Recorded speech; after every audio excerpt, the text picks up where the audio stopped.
குழந்தைகள் வீட்டில் நம்ம ஒரு சின்ன குழந்தை வச்சுருக்கோம் அப்படின்னா இப்போ இருக்கிற தாய்மார்கள் அதுக்கு பார்த்து பார்த்து என்னென்ன கொடுக்கலாம் அப்படிங்கிறத டாக்டர்ஸ் கிட்டேயும் சரி, ஆன்லைனில் கூகுள் பண்ணியோ இல்லைன்னா யூடியூப் வீடியோஸ் பார்த்தோ தெரிஞ்சு வளர்க்குறாங்க.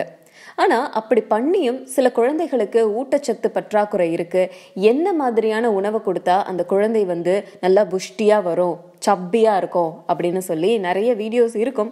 பட் அது எல்லாத்தையுமே குழந்தைகள் சாப்பிடுமா அப்படிங்கிறதுல ஒரு சந்தேகம் இருக்குது, ஒரு குவெஷன் மார்க் இருக்குது. டாக்டர்ஸ் இதை கொடுங்க, 7வது மாதம் இது கொடுங்க, 8வது மாதம் இது கொடுங்கன்னு சொன்னாலும் குழந்தைகளுக்கு அந்த டேஸ்ட் பிடிக்கணும். அதுக்கு தகுந்த மாதிரி நம்ம இன்கிரீடியன்ஸை சேர்த்து கொடுக்கணும். அதுக்காக குழந்தைக்கு பிடிக்கணுங்கிறதுக்காக சாக்லேட்டோ இல்லைன்னா டேஸ்டிங் பவுடரோ இதெல்லாம் சின்ன குழந்தைகளுக்கு கொடுக்க முடியாது. இயற்கையாகவே உணவுக்கு டேஸ்ட் கொடுக்கக்கூடிய நிறைய உணவுகள் இருக்கு. சின்ன குழந்தைகளுக்கு, அதாவது பச்சிளம் குழந்தைகளுக்கு கொடுக்கக்கூடிய உணவுப் பொருட்கள் அப்படின்னு நிறைய இருக்கு. அதுல ஒண்ணுதான் இப்ப நம்ம பார்க்க போறோம், பேபி ஃபுட்.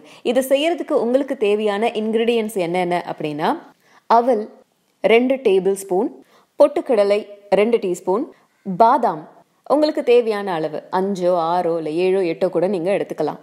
ஸோ முதல்ல என்ன பண்ணுறீங்கன்னா, வெறும் வாணல்ல அவலை போட்டு நல்லா வறுத்து எடுத்துக்கிட்டு அதுக்கப்புறம் தனியாக எடுத்து வச்சுட்டு திரும்பவும் பொட்டுக்கடலையை போட்டு நல்லா வறுத்துட்டு அது கூடவே பாதாமையும் போட்டு நல்லா வறுத்துக்கோங்க.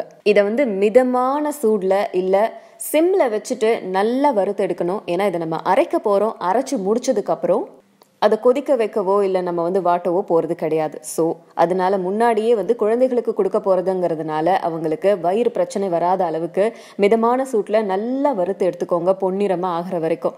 அதெல்லாம் முடிச்சதுக்கப்புறம் அதை அரைச்சு அது கூட பசும்பால் இல்லை சாதாரணமான பால் கூட நீங்கள் சேர்த்து கலந்து குழந்தைகளுக்கு கொடுக்கலாம். கொஞ்சமாக நீங்கள் சர்க்கரையை ஆட் பண்ணலாம், அப்படி இல்லை அதை அப்படியே கூட கொடுக்கலாம். குழந்தைகளும் விரும்பி உண்ணும்.